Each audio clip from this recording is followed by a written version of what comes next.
हम भी उनके नाम से मशहूर होते, न जाने कितना उनके प्यार में चूर चूर होते। और कमबख्त ना आती बीच में तेरी बेवफाई, तो हम भी तेरे नाम से मशहूर होते।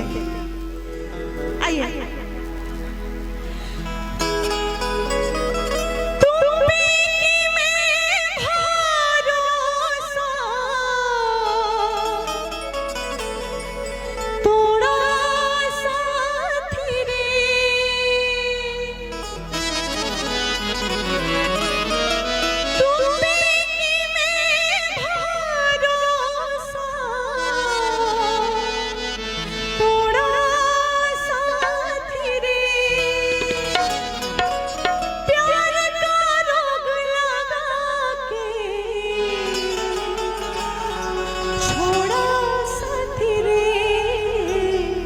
छोड़ा साथी रे।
मुस्कुराया करते थे, उजालों में भी शोर मचाया करते थे।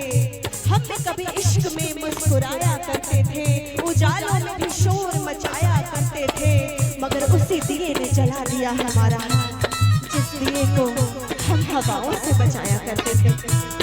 दिल मेरा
कि प्यार का रोग लगा के